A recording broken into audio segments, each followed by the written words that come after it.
Good evening, ladies and gentlemen.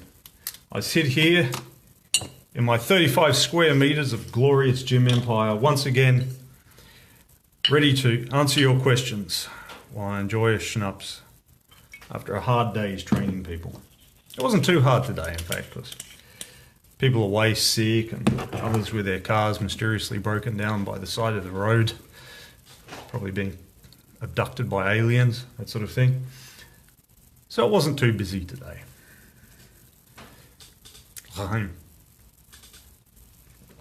All right, what brilliance do you have for me this week? Joma asks, hip thrusts, why and when to do them? What is their advantage, if any, versus squats and deadlifts variations? Well, James, the major advantage of hip thrusts is that male trainers can get attractive young female trainees to do them, film it, and put it on Instagram. Attractive young women thrusting their hips in the air and grunting gets you a lot of click-throughs. Seriously, if you look around, for some reason, trainers never seem to get old, ugly guys to do hip thrusts. That really seems to be the main thing. There was some talk years ago of creating greater muscle activation in the glutes and so on. And this is possibly true, like any isolation exercise. You know, you do some heavy curls, then that will work your biceps. You do some heavy dumbbell front raises, and that will work your anterior deltoids, that sort of thing. So logically, doing hip thrusts, being a hip extension exercise, so taking the hip from flexed to extended, the hip extensors, namely the glutes, hamstrings and so on, will get used. The problem is it's quite difficult to do well, and a lot of people wreck their lower back, or not wreck, but they strain their lower backs attempting it. Now, whenever we do an isolation exercise, like curls, they have two purposes. The first is to work that particular muscle for the sake of gains, for the sake of being a bodybuilder, and the second is to address a particular weakness in the lift.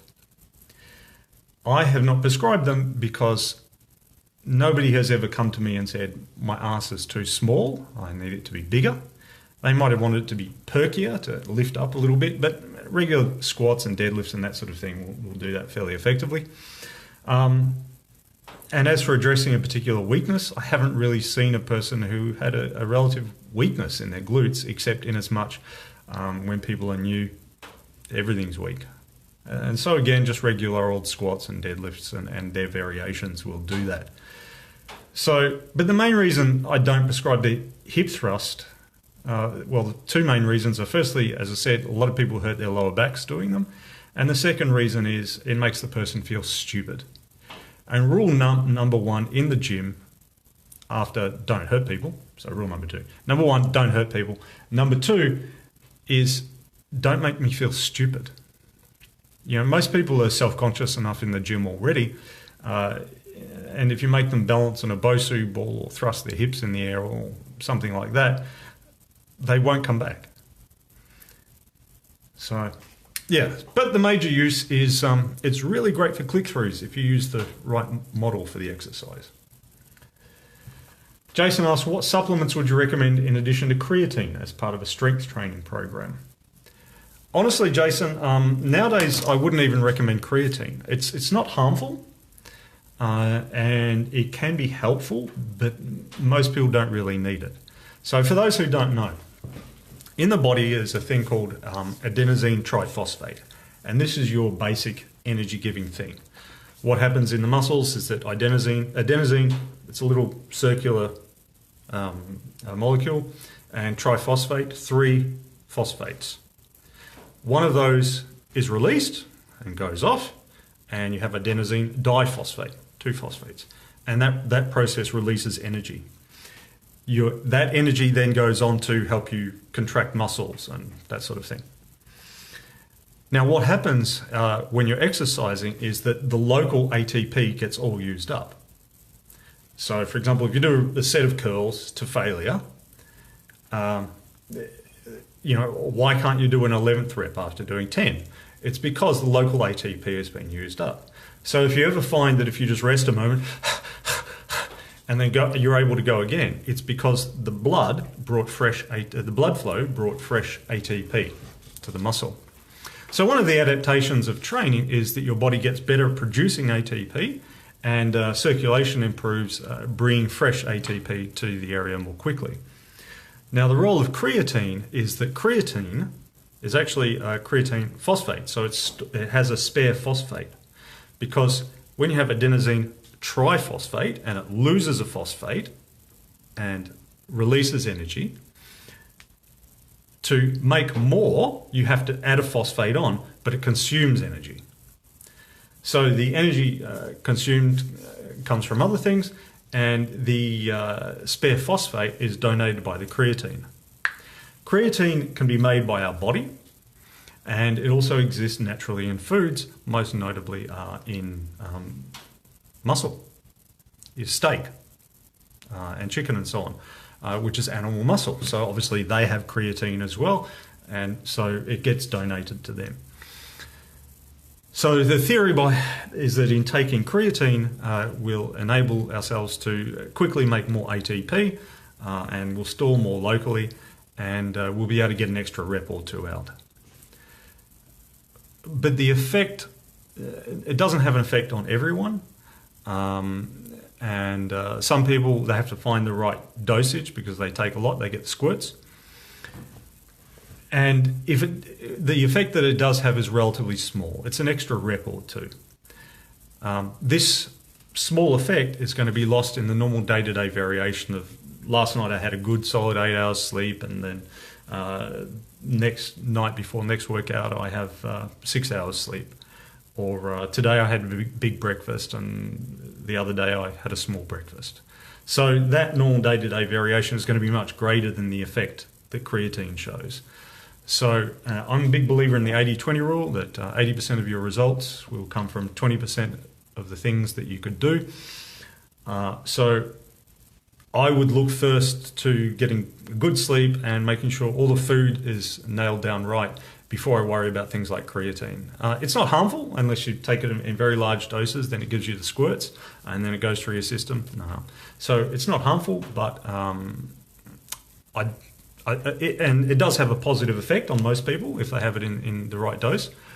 But I don't think it's that big a deal. I think there are, food and sleep. Improve your food and sleep, and that will be of great benefit to you. And if that's all nailed down, okay, great. Other supplements that people speak of are things like fish oil, which is supposed to have a role in helping heart health. I'd rather see people eat fish. Australian Heart Foundation recommends that we have at least 3 serves of fish a week, oily fish like salmon and so on. So I'd rather see people eat fish than have fish oil. Likewise, some people find that having magnesium helps prevent cramps and so on. But again, I would look for it first in food. If you look at the Australian Dietary Guidelines and you're having meat a few times a week and fish a few times a week and lots of beans and good amounts of dairy and so on, you're not going to be deficient in any kind of micronutrients. Every few years, a new micronutrient becomes the favourite. I mean, I remember when I was a teenager in the 1980s, yes, that long ago,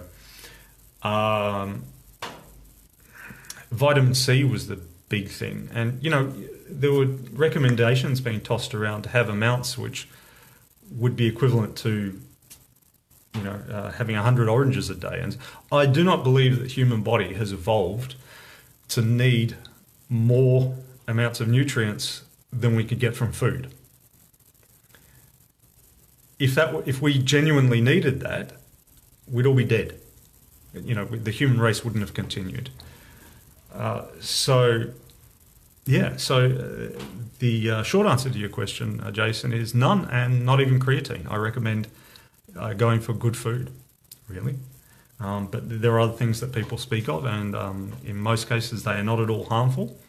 and some people swear by them and feel they get benefit from them. I think it's mostly placebo. Jason also asks, I've noticed that my mid-back has gone into spasm and locked up a couple of times recently. It's been debilitatingly painful to move around, but stretching things help. Stretching things out helps to ease the rib cage locking in. May not be causal, but I feel it may have something to do with my deadlift form. Have you heard anyone else complain of similar issues? Yeah, everyone who does a desk job. Because sitting at a desk, the person is like that. And essentially, when you're hunched over like that all the time, all those muscles contract to try to hold that joint together, because you see, the vertebrae are like little blocks stacked on each other. So when you're hunched forward, they pull apart.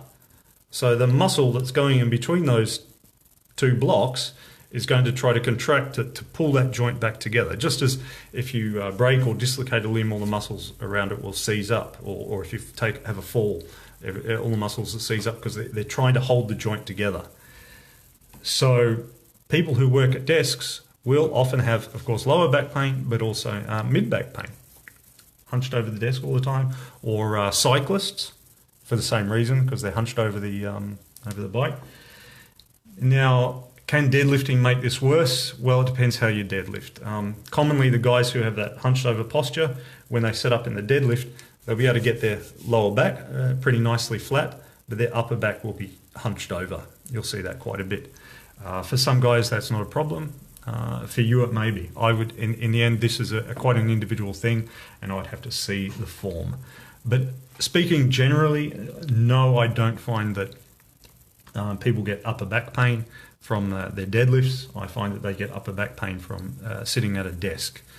And properly performed deadlifts, they take back pain away. Jason also asks, what is your daily skincare routine? Are you more a Nivea or Cetaphil man? Well, Jason, I shave every day, and that's washing my face, and that's more or less enough, I think. Theo asks, can I come to your gym for a cup of coffee? Well, yeah, of course, Theo, but you are in Greece, so a bit of a long commute. And we only have instant, so as a Greek, it will probably make you cry or scream in indignation or something like that. Lahiru's been asking about GOMAD. What is it? Who is it suitable for? And so on. So GOMAD is an acronym for a gallon of milk a day. This was, in the old days, before anyone invented schnapps, a common recommendation to young lifters. It was 20 rep squats and a gallon of milk a day. And this was suitable for underweight teenage males. Because when the guy's, 6 foot tall and 50 kilograms, he badly needs to gain weight and quickly. And you talk to that young guy, and every overweight person says, but I eat hardly anything. And every underweight person says, but I eat heaps. So if he's physically not used to eating a lot, then having a gallon of milk a day, well, milk, it's easier to have your calories in liquid form. Most overweight people will be having a lot of lemonade, 10% by weight sugar, and it's just physically easy to get a lot of calories in if it's in liquid form compared to if it's solid. So having a lot of milk is useful in that regard. Now, the thing of who is it suitable for? Essentially, just underweight young males. Whenever you put on muscle, you will also put some fat on with it. Obviously, people want to put on lean mass. Most people aren't that keen on putting on a lot of fat. The relative proportions depend on the way you do it. So if more of what you eat is protein, then more of what you add will be lean mass. If you have a really big caloric surplus, more of what you add will be fat, because the body can only build muscle so quickly, but it can build fat pretty quickly.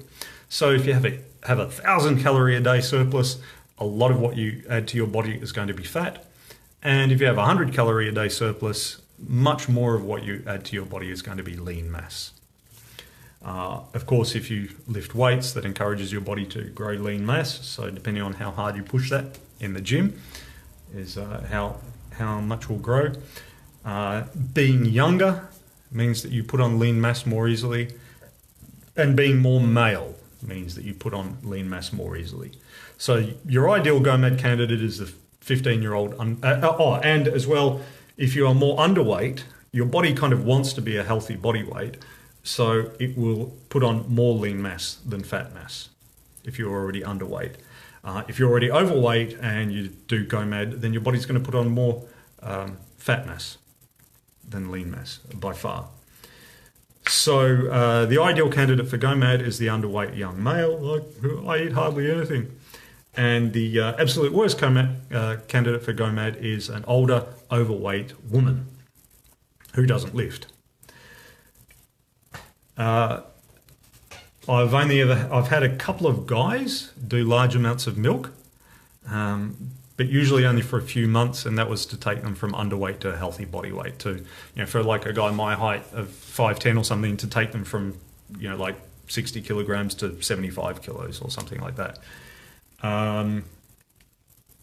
And usually I advise starting with like a litre a day, which sounds like a lot, but it means like a cup with lunch, cup with breakfast, cup with dinner, and then one before bed, which isn't a big deal. And then kind of titrate it up. So the food goes along with the weight. You titrate it up. If you're getting stronger and your body is changing the way you want it to, and you're feeling good, whatever you're doing diet-wise is absolutely perfect. If you're not feeling good, if your body isn't changing the way you want it to, and if you're not getting stronger, then you're doing something wrong diet-wise, assuming the programming and everything is sensible. So that's why I say titrate it up. Start with a litre a day and then gradually add stuff. As well, many people, even people who aren't lactose intolerant, if they have a huge amount of dairy in one go, it can have an unpleasant effect on the body. Same with a lot of protein powder or a lot of creatine, as we were talking about before. So I advise, that's the other reason to kind of titrate it up to see how well your body tolerates having a lot. I've only ever had one woman do GOMAD. She was 170 centimeters tall, 58 kilograms, and then 11 weeks later she was 65 kilograms. And then later on still she got up to 72 kilograms. But she was a cyclist and cycling 200 to 250 kilometers a week. So about 2 litres a day of that was being burned off by all her cycling. So as I said, milk is an easy way to add calories, and it's got some good protein in it and so on, but most people don't need a gallon of milk a day. And if they do, it's just for a few months until they get into that healthy body weight range, and then they should ease back. Leah also asked, should I be doing glute activation exercises before or after I squat? Now, she was just kidding, but this comes back to that hip thruster kind of thing. There's kind of, just as there are fashionable micronutrients, there are also fashionable muscles from time to time. The glute's a popular one because it's people's arse, and everyone likes a nice arse. But yeah, it's a sort of fashionable thing to say that such and such, find some neglected muscle like the glutes or the rhomboids or something, and say that people aren't activating it properly. The truth is, unless you have some sort of paralysis, your muscle is activating. If you do a particular movement, your muscle is activating. If you can stand upright, your glutes are activating. Because your glutes, if this is your trunk and this is your legs, your glutes are here, they help you stand upright. If your glutes do not work, you fall over. So if you are standing upright, then your glutes are activated well enough. And if you lift weights, they'll activate more. And if they're not activating, then add some weight to the bar. So yeah, that's a common thing, and you'll get people doing this sort of exercise, that shoulder external rotation and stuff. And none of that's had any kind of proven efficacy according to any study that I've seen, except in the same way that just doing a general kind of mobility warm up, so anyone who does sort of that shoulder one, if they were doing a few light barbell rows, or anyone who's doing the glute activation exercise, if they did a few warm-up sets of squats. So those kind of activation exercises haven't been shown to be any more benefit than just doing a normal warm-up series of movements, so far as any study that I'm aware of. But, if you want people to shove their hips in the air and grunt, then... Jones asked, is there a way to quantify a result from a specific cause, i.e. the latest PR was because of 80% diet and 20% weight training? Well,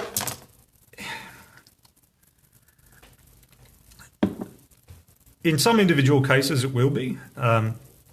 So if your food has been shit and your lifting has been, sensible, and you change your lifting and the weights get stuck, and then your food gets better and the weights take off, well, obviously it was the food, and vice versa. So if one thing holds constant and the other one changes, then you can say, oh, it was more the diet or it was more the exercise this time. But generally speaking, results in the gym are a bit like what Tolstoy said of families. He said that every happy family was happy in the same way, but every unhappy family was unhappy in its own unique, special way. Results in the gym are pretty much the same as that. There's only relatively few approaches that work, but there's a whole shitload of ways to fuck it up.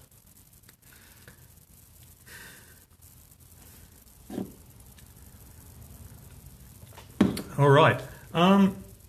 Jesse had a question, but he was asking, I believe, this afternoon about different supplements and what different supplements might be useful apart from creatine, which I answered before. Food. Eat food. Okay, now I had some notes about some other questions people had asked me privately. I don't know why people don't like putting things publicly. I think they're too shy to say, I don't know, tell me about this, inform me, Kyle, please, help me. Don't be shy, just go ahead, tell the world what you want to know.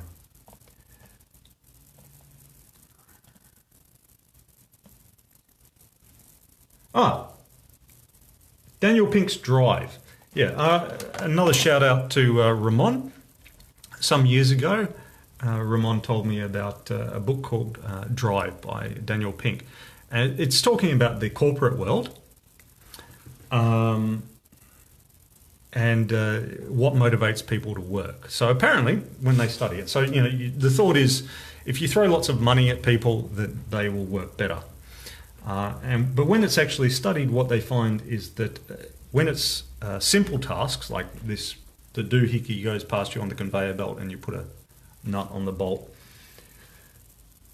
Throwing extra money at people for their performance does improve their performance. But when it's a more complex cognitive task, like writing a book or managing a large bank or something like that, throwing money at people doesn't improve their performance, and in fact, it may actually make their performance worse.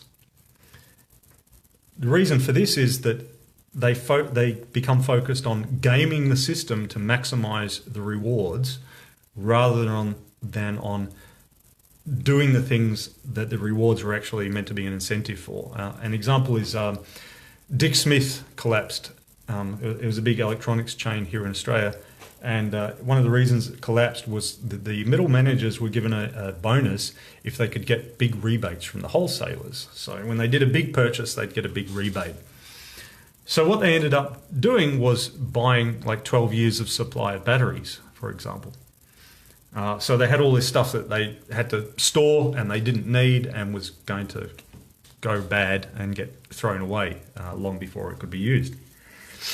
And this contributed, there were other things, but this contributed to the collapse of the company because they were focused on getting the reward of the bonus for the rebates rather than on doing the thing that the reward was actually for, which was saving the company money.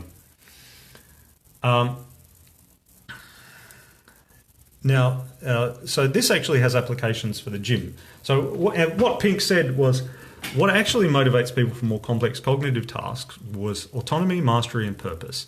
People say, I would like to do the job the way I would like to do it, with whom I want to do it, and where, and method, and blah, blah, blah. Mastery. You like a sense that you're getting better at what you're doing. And purpose. What's all this for? So Pink gave an example of negative purpose, which was a guy was asked by his boss, would like you to write a report on whether or not we should do this merger with this other company. And so the guy did it, and he had 6 weeks to do it. And he spent 6 weeks doing it, and he made this big report, all graphs, colourful and everything. And he goes in and hands it to the boss, and the boss picks it up. Oh, thanks. And flicks through it, and then tosses it aside in the bin and says, we decided not to do the merger 4 weeks ago. So, the guy's whole work had been purposeless the last month.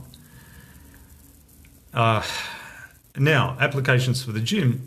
One of the good things about your gym hobby is you have a sense, you have autonomy. You can work out in whatever gym you like. You can come here, you can go to a Globo gym, you can go and do Zumba, you can go and do tennis or something if you want. You can do whatever you like.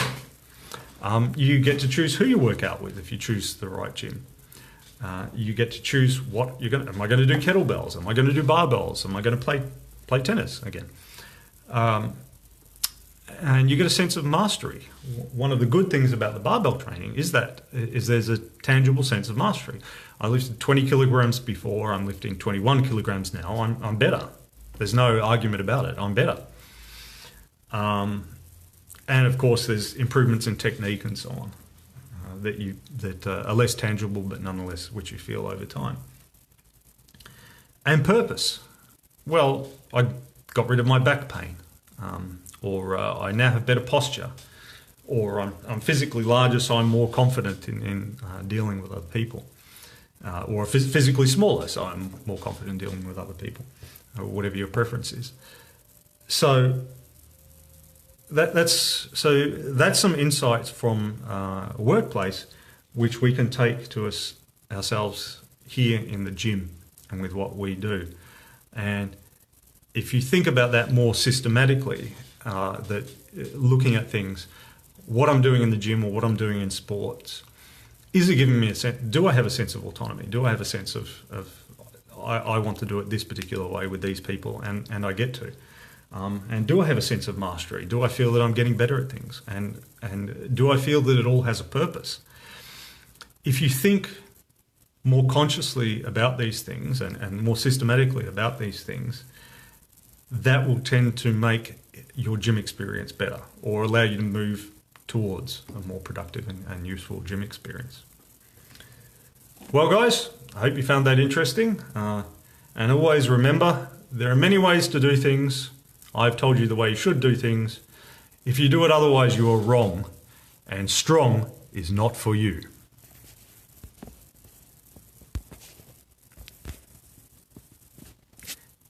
And apparently electronics isn't for me.